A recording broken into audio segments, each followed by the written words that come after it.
Hi y'all. Okay, so this video is going to be kind of embarrassing, but it's time that I need to speak about this. And that is why I don't/can't speak Korean after living in Korea for so long. And this is a question that I get a lot. You've been here for almost 3 years, so hey Chelsea, are you fluent now? How did you learn Korean?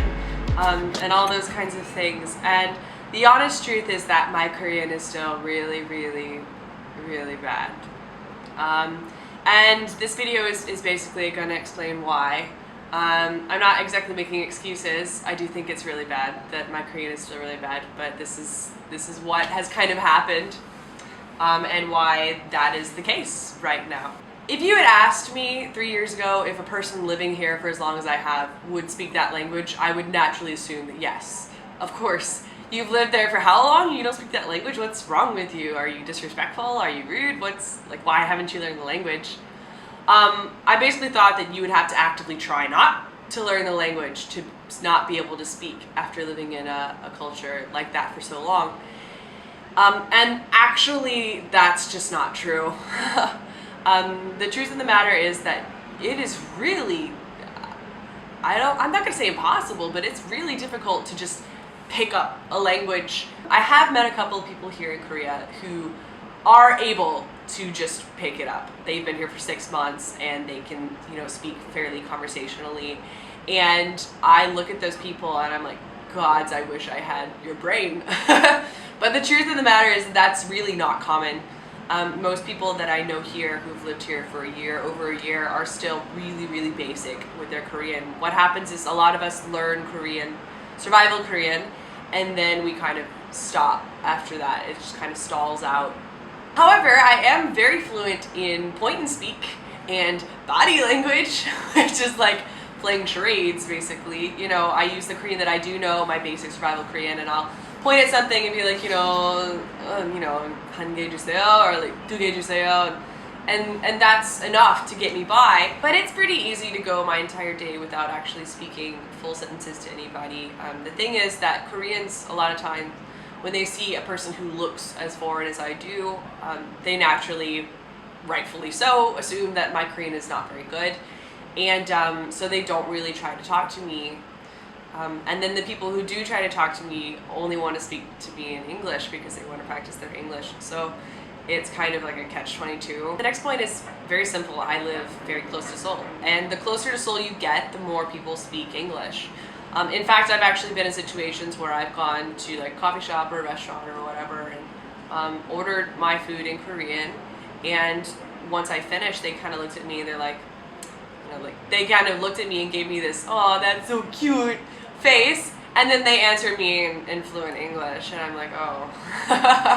But I was trying to speak, Korean, and I did think, I thought I succeeded, and then of course they answered me in English, and it's kind of like, oh, well, now I've just kind of embarrassed myself, I guess, because you spoke English this whole time. And I'm just gonna go sit down now. The people that I do know who speak English better than, on average, my other friends are ones who first started in rural areas. In those places, if you want to have friends, basically, you have to learn Korean a lot more than just survival. And so because of that necessity, those people tend to learn more Korean and are more conversational as a whole. And the last point, and I think this one's probably the strongest, is just that I've kind of convinced myself that I'm really bad at learning languages. Like when you do meet those people who've lived here for shorter times than you and they speak so well, it's so easy to just be like, oh, well, they're just one of those people that's really good at languages, and kind of write off the effort that they've put forth, studying every day and learning the language. Because, people naturally assume, oh, well, if you live in that country, then you're going to learn the language naturally. And it's just not the case. I'm telling you right now, it's just not the case for most people.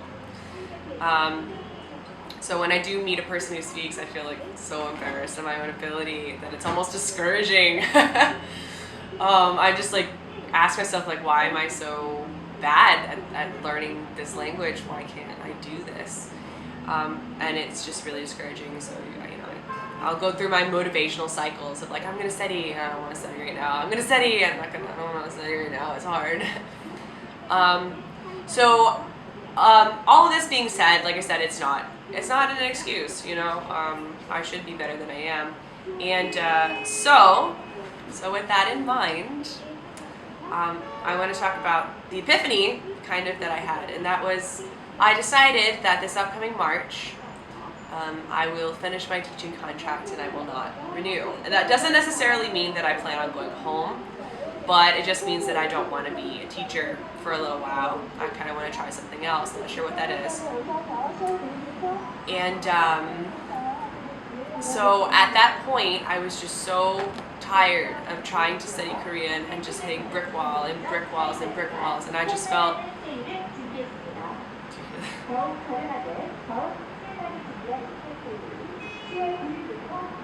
sorry, one of those like speaking trucks just went by. But I had gone through one too many cycles of studying Korean and then still not being able to speak, and studying Korean and still not being able to speak, and studying Korean and still not being able to speak, and I just felt so discouraged and fed up, and I was just like, you know what, I'm leaving in 6 months, I'm just gonna stop. I don't care anymore. I'm not gonna study Korean anymore. I'm just so sick of it. I've been studying so much and just not getting anywhere.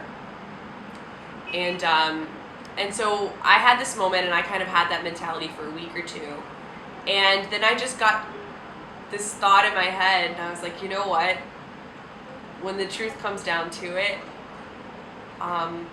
it doesn't matter how many months left I have in Korea. It doesn't matter how long I want to stay here, or if I change my mind about staying longer. I have to learn Korean. It's not even a desire anymore, it's a need. Like, I have to do this. And so something kind of clicked, I guess. And it's not motivation. My motivation is still crappy. But I just started forcing myself every single day to study Korean. Every single day for at least an hour, more than an hour maybe.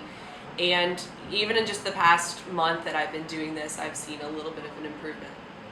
And it's really encouraging. But I still have a really, really, really long way to go. And so with that all in mind, I want to talk to you guys about a project that I'm going to do. There's this website called Give It 100, and I'll put the link for it down below.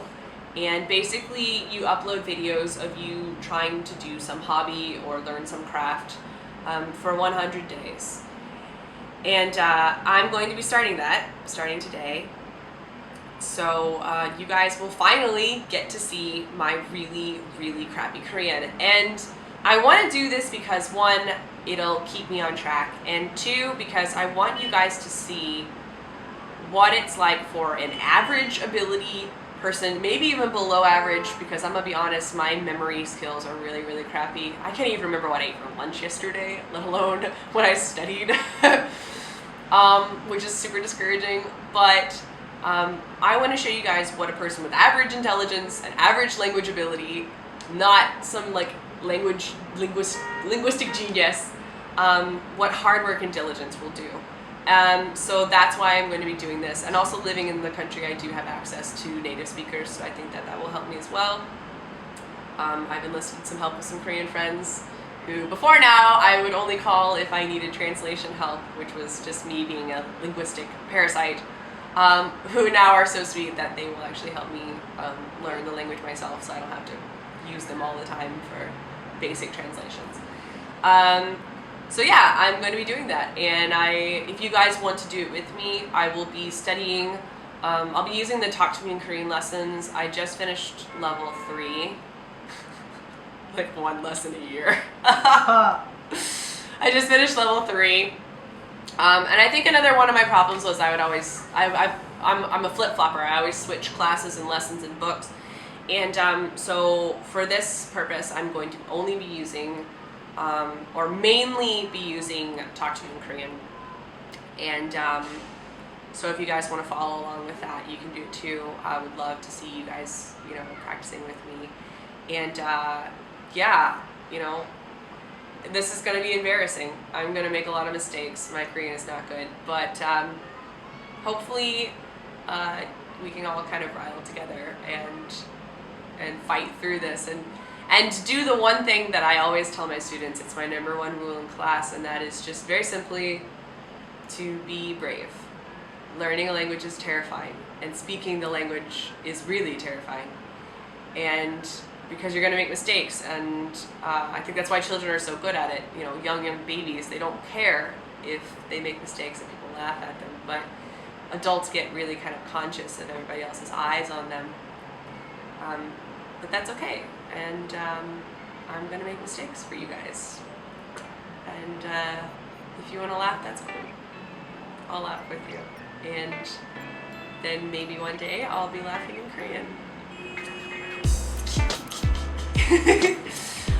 So I will see you guys next time.